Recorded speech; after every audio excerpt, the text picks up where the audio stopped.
안녕하세요. 대단히 반갑습니다. 글 읽는 잔영TV 이종수입니다. 이번 시간은 1047번째 시간으로 수필과 생각의 뿌리 2라는 글을 읽어드리겠습니다. 수필과 생각의 뿌리 2, 김시헌. 2차 대전 후 생겨났다는 실존주의 철학을 소설로 형상화한 것이 이방인이라고 한다. 실존주의가 무엇이냐를 이해하지 않으면 이 소설은 공감이 덜 갈 수도 있다. 우리나라에도 6.25 사변 후 실존주의 소설이 많이 읽혀졌는데 전쟁에서의 파괴와 살육이 이런 사상을 낳는다고 말한다. 위에 보기는 극단의 경우이지만 우리나라에서 쓰이고 있는 많은 중편, 장편 또는 단편 소설에도 사상은 있다. 작가가 무엇을 쓰겠느냐에 물음 앞에 섰을 때 그를 움직이게 하는 힘은 철학과 사상이다. 주제란 대개 철학과 사상에서 실마리를 얻는다. 인생은 비극이다를 굳게 믿고 있는 사람이 그러한 주제로 소설을 썼다면 소설 속에 나오는 사건은 대개 비극으로 엮어진다. 비록 아름다운 연애 사건을 소설 속에 설정했다 해도 그 결과는 비극으로 이어지게 마련이다. 사람들이 흔히 철학과 사상을 비슷한 것으로 판단한다. 한 가지 문제를 오랫동안 생각하고 있으면 거기 철학이 나아지지만 이 오랫동안의 생각이 굳어지고 엉켜져서 신념이 될 때 사상이 된다. 사상은 철학보다도 더 아래에 있는 바탕이라고 할까. 그래서 철학과 사상은 아들과 어머니 같은 관계인지도 모른다. 사상은 생명력을 가진다. 신앙과도 같은 힘을 지닌다. 자기 안에 만들어진 정신의 한 현상인데도 마침내는 그 힘에 자기도 지배를 받는다. 자유주의 사상을 가진 사람이라면 어떤 때 어떤 경우에도 불법으로 자유를 구속하는 장면을 보고 그냥 있을 수가 없다.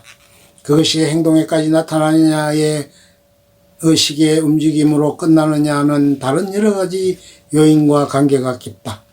사상과 감정을 문자로 표현한 것 했을 때 사상과 감정은 어떤 관계일까? 파도와 그 아래의 심해와의 관계와도 같다.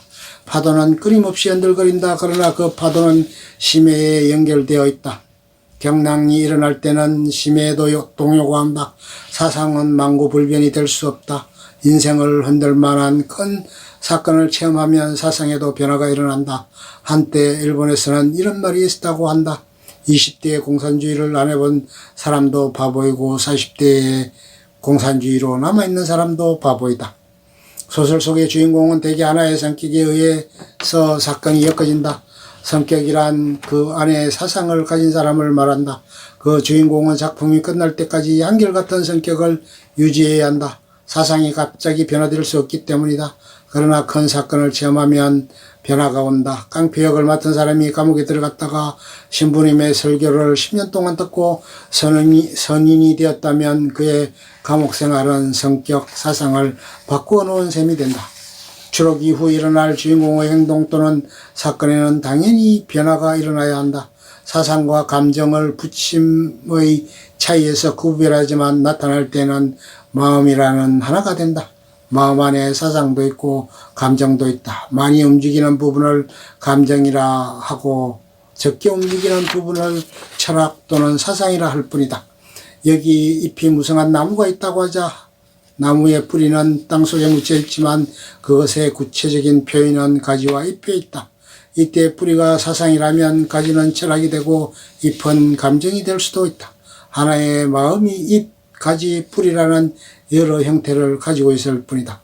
3. 개별성과 보편성. 가장 한국적인 것이 곧 세계적인 것이다라는 말이 있다. 가장 한국적이란 무엇인가? 가장이란 말에 힘이 주어져 있다.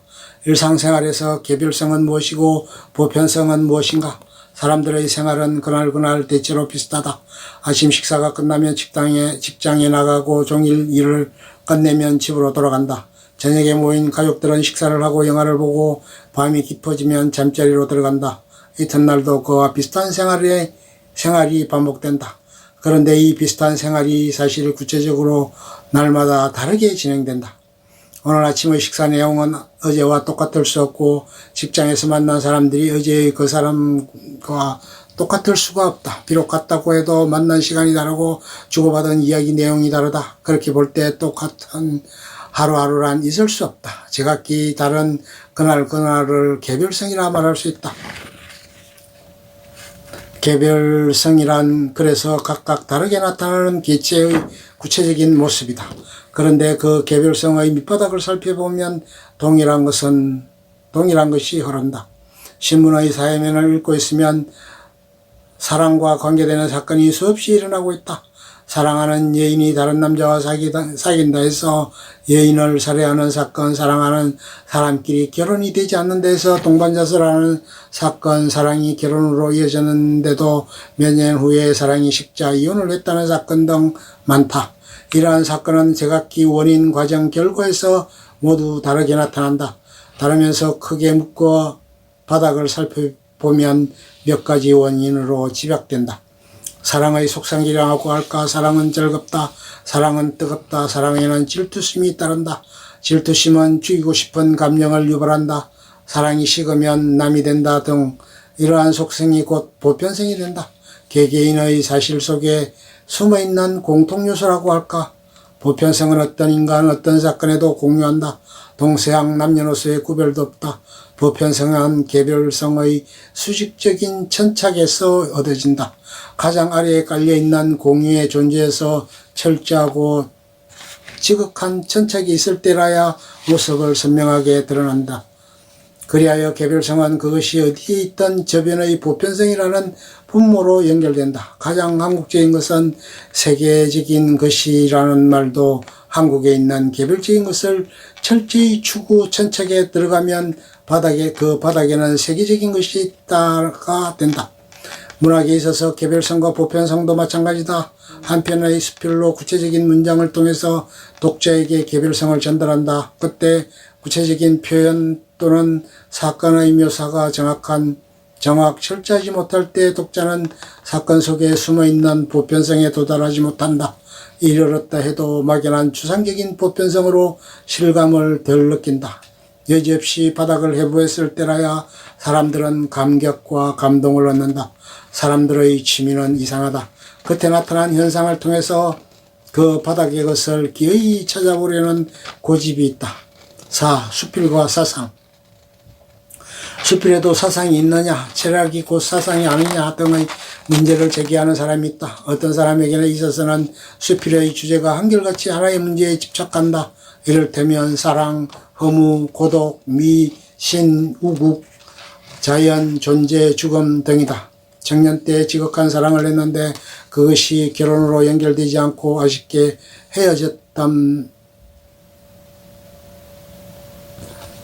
아쉽게도 헤어졌다. 그는 그 문제에 많이 집착한다. 어떤 사람은 인생의 허물을 계속 수필로 이야기한다. 허물을 이야기한다 해서 평소 생활이 항상 허무한 것은 아니다. 하지만 그의 감정의 밑바닥에 허무에 깔려서 관련되는 사물을 만나면 그때마다 고개를 든다. 사상의 눈은 밝다. 사상은 잠자다가도 자신의 투영물을 만나면 금방 눈이 떨어진다. 또 어떤 사람은 인간의 존재 문제에 수필의 주제가 집중된다. 인간이란 무엇이냐, 어디에서 왜 온 것일까 등을 두고 물으면 계속된다. 나름의 답을 얻었다 해도 그 물음이 중지되기는 어렵다. 인간에게 있는 근원적인 질문을 풀지 못하고 가지고 다니는 사람에게는 소재 또한 그러한 것과 관련이 있다. 동일한 사람의 많은 수필이 한결같이 동일한 문제로 끈이 엮여지는 이유는 내면의 그 사상이 있기 때문이다. 경수필보다는 중수필에서 사상이 더 짙게 표현된다. 까닭은 중수필이 생활 주변의 감성적인 이야기보다 자연과 인생의 철학적이고 객관적인 과제의 주제를 가지고 있기 때문이다. 그러나 신변 수필에도 사상은 있다. 가정에서 일어나고 있는 사소한 사건도 그 저변에는 거대한 사상을 배경으로 하고 있는 사실이 있을 수 있기 때문이다. 사상 또는 철학을 직설적으로 바로 표현한 중수필보다 신변의 사소한 사건을 구체적으로 표현한 경수필이 오히려 더 문학적일 수도 있다. 그래서 10편 이상의 동일한 사람의 수필을 읽고 있으면 작자의 사상을 어느덧 찾아낼 수 있다고 말한다. 참 어둠은 글자 그대로 무명이어야 하며 이 무는 무와 무념 따위와 이어지는 것이라 느껴진다. 극인 금은 옥처럼 어둠이 보이는 그러한 비교가 있을 수 없다. 모든 것이든 없는 것이다. 무엇이 있어도 그것은 모조리 무화된다. 거기에 어찌 비유가 있을 수 있겠는가. 근원으로 돌아가는 것이다. 본래 본디 인간은 참 어둠에서 태어난 것이다. 참 어둠이란 진실로 깊은 의미를 지니고 있다. 인간은 어둠이 갖는 넉넉함과 신비스러움을 깨달아야 할 것이다. 창작수필 겨울어에 나와 있는 김병규 시의 수필 참 어둠의 한 대목이다.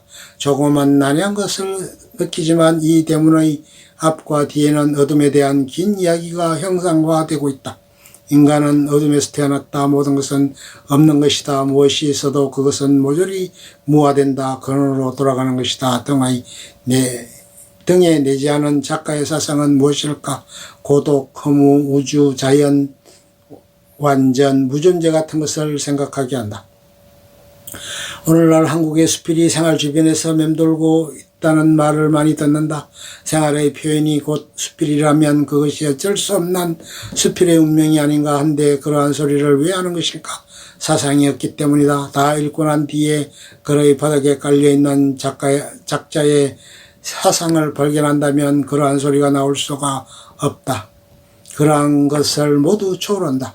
인간에게 공통된 문제이기 때문이다.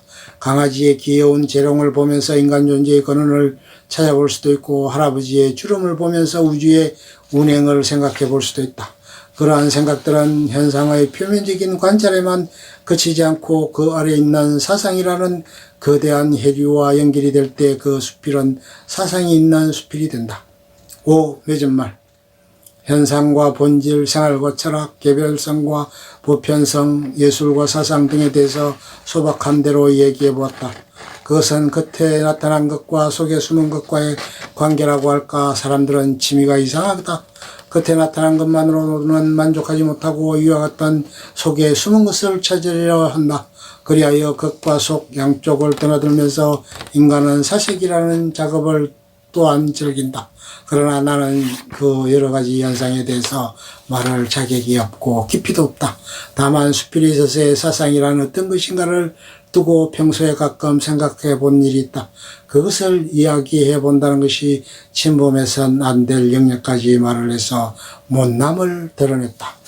끝. 좋으면 좋아요, 구독, 알림 설정 눌러주세요. 감사합니다.